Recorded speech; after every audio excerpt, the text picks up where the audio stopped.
नमस्कार, खास खबर में आपका स्वागत है। मैं हूं आपके साथ भावना त्रिपाठी। विधानसभा चुनाव में अब कुछ ही समय बचा है, जिसको लेकर राजनीतिक गलियारों में हलचल तेज है। एक तरफ सभी दल पूरे दमखम से चुनावी प्रचार में जुटे हैं, तो वहीं दूसरी ओर आरोप प्रत्यारोप का दौर भी जारी है। इसके साथ ही सभी दल अपनी रणनीति मजबूत करने पर भी पूरा फोकस बनाए हुए हैं। कांग्रेस ने 90 विधानसभा सीटों पर टिकट के लिए आवेदन मांगे हैं। अब तक 1000 से ज्यादा आवेदन आ चुके हैं, यानी एक सीट पर 10 से 15 दावेदार चुनाव लड़ने की दावेदारी पेश कर रहे हैं। आवेदन करने वालों की संख्या से कांग्रेस में भी उत्साह नजर आ रहा है। हरियाणा कांग्रेस में 2 स्तर पर आवेदन लिए जा रहे हैं। 5 जुलाई से शुरू हुई इस प्रक्रिया के तहत एक आवेदन प्रदेश प्रभारी दीपक बाबरिया ले रहे हैं, तो वहीं दूसरी तरफ सिरसा से सांसद कुमारी सैलजा भी अपने समर्थकों से आवेदन मांग रही हैं, जिससे वो ज्यादा से ज्यादा समर्थकों को टिकट दिला सकें। आपको बता दें कि 29 में से 17 विधायकों ने दोबारा आवेदन किया है। चुनाव लड़ने वाले नेताओं की कतार लंबी होने के साथ ही चुनाव के वक्त टिकट कटने पर कांग्रेस को भीतरघात का भी सामना करना पड़ सकता है। कांग्रेस में सबसे बड़ी मुसीबत गुटबाजी ही है।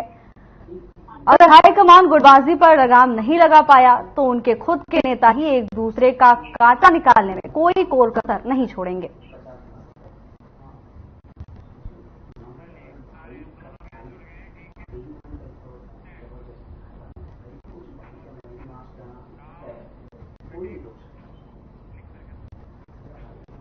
इसी पर चर्चा के लिए हमारे साथ खास मेहमान जुड़ चुके हैं। राजवीर रोहिला बीजेपी का पक्ष रखने के लिए हमारे साथ है, तो वहीं नीरज गुप्ता कांग्रेस का पक्ष रखने के लिए हमारे साथ हैं। आप दोनों का चर्चा में बहुत बहुत स्वागत है। देखिए राजवीर जी, चर्चा की शुरुआत आपसे ही करना चाहूंगी। लोकसभा चुनाव के दौरान बीजेपी ने खूब शोर मचाया कि कांग्रेस के पास उम्मीदवार नहीं है, सूची जारी करने में देरी हो रही है। शायद उसी का नतीजा है कि अब कांग्रेस पूरी तरह से एक्टिव हो गई है।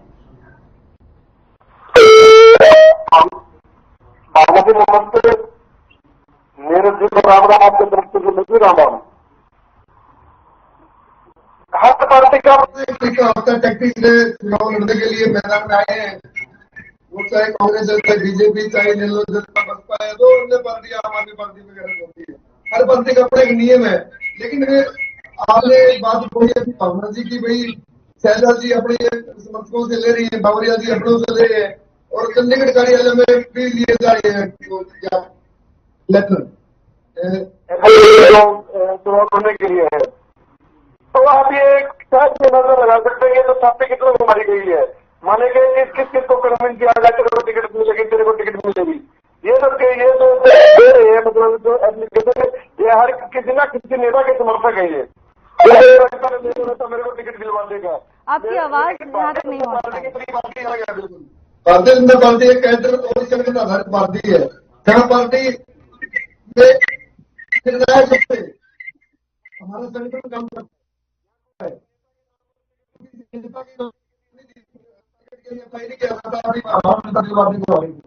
तो आपने बोला वो बात अपनी स्थिति को ध्यान पेश कर दिया कि भाई कांग्रेस में तो गुटबाजी कभी भी होने वाली नहीं है। तो अभी जो आप ये कह रहे हैं एप्लीकेशन लेंगे, तो इन्होंने हर समय 10 से 15-20 लोगों को काफी मार रखी है। मार रखी है, किसी को जलसा दिन में, किसी को कैप्टन नजर में, किसी को दीपेंद्र उठा रहे, किसी को भूपेंद्र उठा रहे, किसी को उठे बांधने। ठीक है ना। तो ये भी आने वाले समय में तो पता चलेगा तो इनके पिंजरे से कौन कौन निकल के भागेगा, जिन को इन्होंने मतलब लॉलीपॉप दे रखे हैं टिकट के।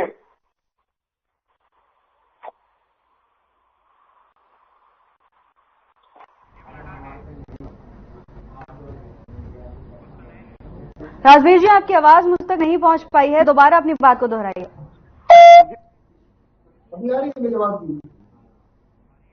हेलो, मेरी आवाज आ रही है आपको? जी, दोबारा अपनी बात को दोहराइए, पिछली बार सुनने में नहीं। मेरी आवाज आ रही है आपको? जी, मेरी आवाज आ रही है आपको? जी जी, आपकी आवाज आ रही है जी। ठीक है, ठीक है। तो भावना जी आपको राम राम, आपकी तरफ को मेरी राम राम जी। जो आपने ये बात बोली है कि भाई मतलब एप्लीकेशन ली जा रही है, आवेदन पत्र लिए जा रहे हैं कांग्रेस के, तो कांग्रेस के आवेदन पत्र कई सत्रों में लिए जाएंगे। जो एक चंडीगढ़ कार्यालय कोई अलग तरीके से लिए जा रहे हैं, सरकार से अलग तरीके से ले रही है, तो बावरिया से अलग तरीके से ले रही है। तो ये कहीं ना कहीं फुट को दर्शाता है कि भाई लोगों ने काफी बहुत ज्यादा लोगों को मार रखी है। यहाँ टिकट संगठन के आधार पर नहीं, यह टिकट नेता के आधार में मिलेगी, भाई कौन किसी नेता का कितना समर्थक है। अल्टीमेटली टिकट तो 90 की जानी है पूरे हरियाणा में। अभी 15-15, 20-20 एप्लीकेशन की सारी है। कहीं ना कहीं एक तो फंड इकट्ठा करने का चुनाव में फंड आ जाएगा। 20-20 हजार रुपए की वो लगाई है भाई आपने डिमांड ड्राफ्ट या कैश दिया जो ट्रांजेक्शन देनी है, तो आप ये मान के चलो जो इनकी फूट है वो बनाते पूरे हरियाणा को ठीक करिए। ठीक है नीरज जी, देखिए हर सिक्के के दो पहलू होते हैं। एक तरफ आवेदनों की भीड़ लगी हुई है तो कांग्रेस उत्साहित है, तो दूसरी तरफ अगर सबको टिकट नहीं मिल पाई तो भीतर घात की स्थिति भी पैदा हो सकती है। देखिए मैं आपकी बात से सहमत हूँ। जितनी बड़ी पार्टी होती है उतने बड़े कैंडिडेट भी होते हैं। देखिए कांग्रेस में टिकट मांगने वालों की कमी नहीं है, लेकिन ये सभी जानते हैं, चाहे बीजेपी हो, चाहे कांग्रेस पार्टी हो, चाहे जसपा हो, चाहे न्यायालय हो, टिकट तो 90 को मिलनी है। 90 विधानसभा है, 90 को मिलेगी। देखिए एक विधानसभा में 5 आदमी भी हो सकते हैं, किसी विधानसभा में 2 आदमी हो सकते हैं, किसी में 10 होते हैं। ये तो हर पार्टी में है। मैं फरियाद या एनआईटी सीट का उदाहरण दूंगा। यहाँ हमारे सिर्फ कांग्रेस के कैंडिडेट हैं, जब बीजेपी के 10 कैंडिडेट हैं। देखिए उस समय देखा जाएगा जो हाईकमान संज्ञान लेगा, स्क्रीनिंग कमेटी की मीटिंग होगी, तो पार्टी के जो उम्मीदवार हैं या घोषित उम्मीदवार हैं जो टिकट मांगने वाले, उनका इतिहास भी दिखा जाएगा, उन्होंने पार्टी के लिए क्या काम किया, उनका प्रोफाइल क्या है, जनता में कितने लोकप्रिय है, ये सभी बातें ध्यान में देखी जाएंगी। कुछ टिकट ये नहीं है कि रेल की टिकट है और वही या रेल की टिकट है कट गई और दे दी और मिल गई। ये कांग्रेस पार्टी की टिकट है, पूरा देखा जाएगा कौन कैंडिडेट जिताऊ कैंडिडेट है और कौन कांग्रेस को जिताएगा, उसको देख के संज्ञान में देख के टिकट दी जाएगी। देखिए जब नेचुरली सी बात है कांग्रेस की सरकार बनने जा रही है और जनता के इनपुट पे कह सकता हूं मैं कि हरियाणा के 36 बिरादरी का समर्थन बताते तो नेचुरली बात है, तो आवेदन वालों की भीड़ भी लगेगी और कोई भी आवेदन कर सकता है। लोकतंत्र में टिकट मांगने सबको हकदार है, कोई भी कर सकता है। पार्टी से कोई बाहर का आदमी भी टिकट मांग सकता है, कुछ भी मांग सकता है। ये तो लोकतंत्र में इलेक्शन लड़ने का, वोट देने का राइट है, इसमें क्या बड़ी बात है।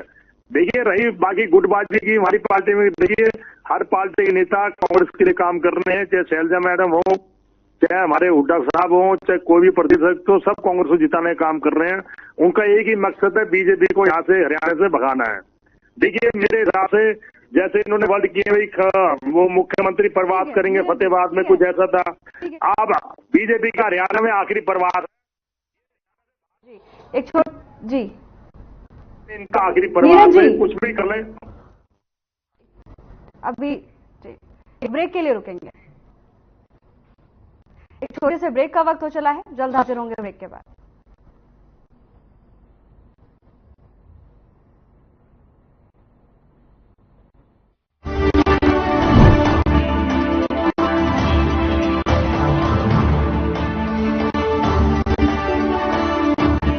क्या रंग खिला, क्या रूप सजा,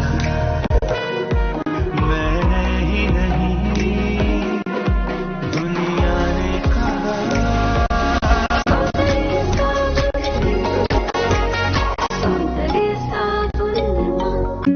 Hey mom, hey, look, I can download a song really fast. I can make dosas faster. Must be joking. Bus 3 easy steps. Mix with water, spread batter, fry. गाना डाउनलोड हुआ? नहीं, पर तब तक मैं इडली बनाती हूँ। हमने बनाया किट से।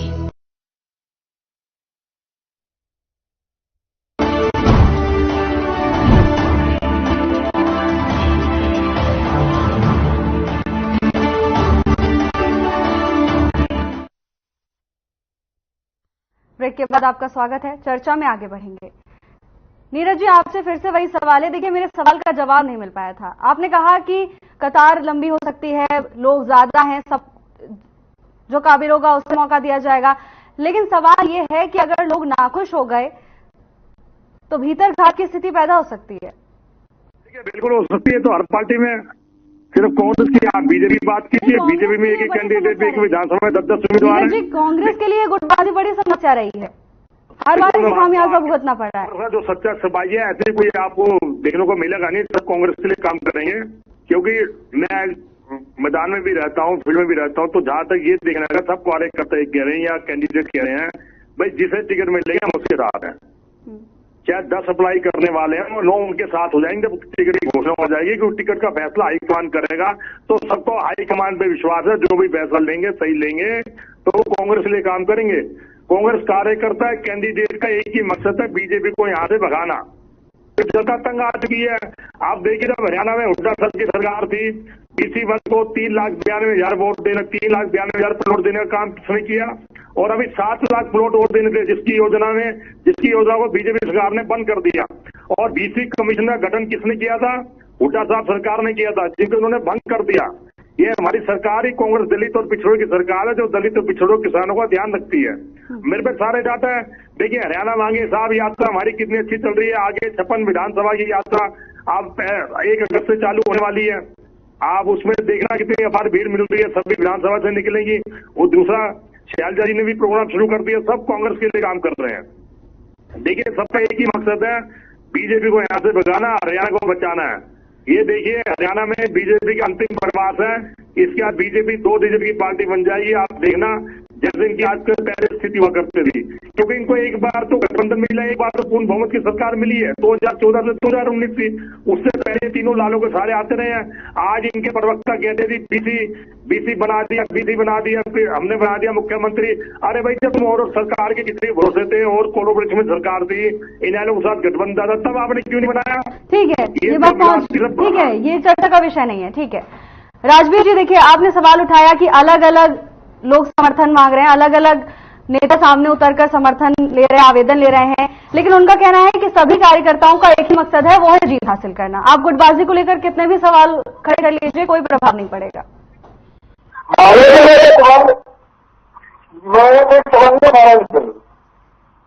ये तो आदमी सोशल मीडिया किसी के लिए समझना है, सारी चीजें पब्लिक डोमेन में है।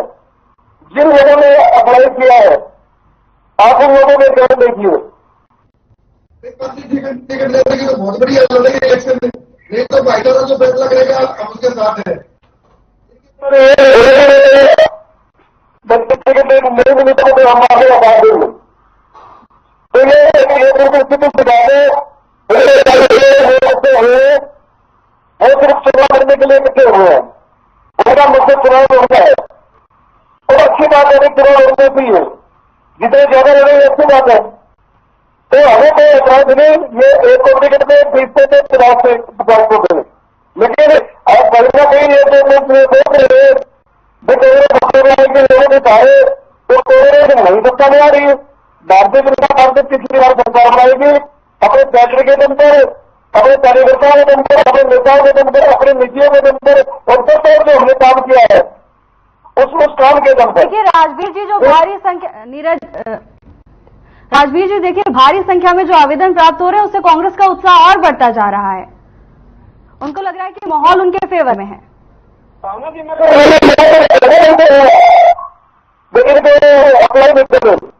लेकिन अप्लाई करने के बाद उन लोगों को उठाना नेताओं को ध्यान देख रहा था।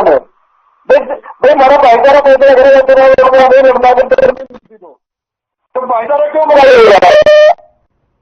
तो आने वाले समय में जो एक गुटबाजी है, ये विधानसभा सत्र पर देखने को मिलेगी आपको। जो इन्होंने ठीक है नीरज जी, आपके पास आना चाहेंगे। देखिए, गुटबाजी बड़ी समस्या है चुनाव में। भले ही दोनों कांग्रेस की जीत के लिए काम कर रहे हैं, लेकिन अलग अलग नजर आ रहे हैं। ऐसा कोई नहीं। आप हमारी जो भी कल से जो भी सभाएं होने, कल से यात्रा आ रही है, सबकी फोटो, सभी पटवारी की फोटो, सभी नेताओं की फोटो और उदय भांजी की फोटो लगाई जा रही है। चाहे शैलजा मैडम यात्रा कर रही है, चाहे हुड्डा साहब कर रहे हो, चाहे दीपेंद्र कर रहे हैं। ये गुटबाजी इनको दिखती है, ये गुटबाजी हमें नहीं दिखती। दूरी बनाए हुए हैं, मकसद आप कह रहे हैं एक है, लेकिन एक दूसरे की यात्रा से दूरी बनाए हुए हैं। सरकार के जो पक्ष में उनकी फलाई बातें हैं, उनको अपनी जमीन खिसकती नजर आ रही है। मैं बीजेपी प्रवक्ता सारी से पूछना चाहूंगा कि सीट तो 90 है, 90 को मिलेगी। क्या आपकी पार्टी ने पहले चंद कर लेके 90 को देंगे, या आपके लिए फलाई 90 करेंगे, या 100-200 नहीं करेंगे, 1000 नहीं करेंगे क्या, या 90 फलाई करेंगे? कभी ऐसा हो सकता है? बताइए। कोई अगर सरकारी आवेदन नहीं मिलता है, सरकारी जॉब भी मिलती है, अगर मान लो 100 जॉब हो तो उसके लिए कितने एप्लीकेंट आते हैं? 10,000 आते हैं। चपरासी की जॉब निकली 500, तो उसके लिए 50,000 जॉब आते हैं। तो क्या इसमें बड़ी बात है? ये तो पार्टी का खराब पड़ रहा है, लोगों की मारा मारी है। हर कोई पार्टी से चुनाव लड़ना चाहता है, क्यों उन्हें दिख रही है कांग्रेस सरकार आ रही है। मैं इसे पूछना चाहूंगा, आप बताइए कि आपकी 90 सीटों पे 90 एप्लीकेंट है क्या? तो क्या आप पे सवाल ही नहीं है? आप पे तो कभी कैंडिडेट हुए नहीं, तो आपने इतनी भीड़ देखी कहाँ मेरे भाई? क्योंकि आप तो दूसरे सत्ता के खा रहे हैं। आप पे तो एमपी के कैंडिडेट भी नहीं थे, सब हमारी पार्टी से लिए गए। आप तो अरे ये भी कह रहे थे कि भाई कांग्रेस और एमपी के कैंडिडेट ही नहीं है, कहाँ से कैंडिडेट आए? आप हैरान हो गए, जीत के आए हम। तो देखिए, सब बेकार बेफजूल की बात है। मुद्दों पर चुनाव लड़ा जाएगा। हमारे मुद्दे बिल्कुल क्लियर हैं। उन मुद्दों के आधार पर मैं ये कह सकता हूँ, मैं अहंकारी और घमंड से तो नहीं बोलता, लेकिन जनता के फीडबैक में क्या कर सकता हूँ, जनता के फीडबैक बोल सकता हूँ, इनपुट में बोल सकता हूँ कि कांग्रेस की सरकार बनेगी। उसी को देखते हुए हमारे यहाँ इतनी भीड़ है, आप सोच नहीं सकते। अप्लाई करने को तांता लगा पड़ा है। आप उसमें हाईकमान देखेगा कौन सा कैंडिडेट सही है, कौन सा कांग्रेस को जिताऊ कैंडिडेट है, किसने जनता के बीच काम किया। ये नहीं कि हवा से आ गया और ऊपर से आ गया, हवाई लैंड करके टिकट दी जाएगी। सभी इसका समीकरण किया जाएगा, काटा छांटी की जाएगी, उसकी पृष्ठभूमि के बारे में विचार किया जाएगा। ऐसे टिकट किसको नहीं दी जाएगी किसे कांग्रेस को हार का सामना करना पड़े। ठीक है, और कार्यकर्ता नाराज हो गए, विधायक नाराज हो गए, तो फिर ठीक है, सब मनाया जाएगा। किरण चौधरी को नहीं मना पाए, किरण चौधरी को तो नहीं मना पाए। देखिए, किरण चौधरी ने सबर नहीं किया। अब आप देखिए, उनको हमने क्या नहीं दिया। सीएलपी लीडर थी, मिनिस्टर थी, उनकी बेटी एमपी थी, तो क्या हो गया? अगर वो 2 महीने रुक जाती तो क्या गारंटी है बीजेपी में उनको मिल जाएगा? मैं प्रवक्ता साथी से मिलना चाहूंगा। ये तो डील करते हैं ना। वैसे तो कहते हैं कि बीजेपी में जो भी आना चाहे कार्यकर्ता के रूप में काम करे। मैं ये इनसे पूछना चाहूंगा, क्या किरण चौधरी सिर्फ कार्यकर्ता के रूप में काम करेंगी? अगर आप में दम है तो आप उनको कार्यकर्ता ही रखना। नहीं, देखिए, आप बीजेपी से सवाल पूछिए, लेकिन सवाल तो आप पर भी खड़ा होता है। आपके परिवार का एक सदस्य उखड़कर दूसरे परिवार में शामिल हो रहा है, आप उसे रोकने में कामयाब नहीं हो पाए और कह रहे हैं कि आपको चुनाव में खामियाजा नहीं भुगतना पड़ेगा। सहमत हूँ। जो कांग्रेस की विचारधारा से या जिसने अपना निज हित देखना है, उसके लिए पार्टी में कोई जगह नहीं है, चाहे वो कितने बड़ा नेता हो। तो फिर आपको रणनीति पे काम करना चाहिए ना। देखिए नीरज जी, आपको रणनीति पर काम करना चाहिए। अगर पिछले समय में आपके साथ ऐसा हुआ है तो आगे के लिए प्लान ऑफ एक्शन तैयार रहना चाहिए। देखिए, आगे लिए प्लान एक्शन सब तैयार है। कोई नेता कहीं नहीं जा रहा। राहुल गांधी ने साफ कहा है, उन्होंने बड़े नेताओं को भी जताया, जिसे पार्टी से जाना चले जाओ। ठीक है नीरज जी, ठीक है, आपकी बात हम तक पहुंच चुकी है। ठीक है, तो विधानसभा चुनाव को लेकर सियासी हलचल तेज नजर आ रही है। कांग्रेस में आवेदकों की भीड़ लगी हुई है। फिलहाल के लिए बस इतना ही। जल्द हाजिर होंगे नई अपडेट्स के साथ। नमस्कार।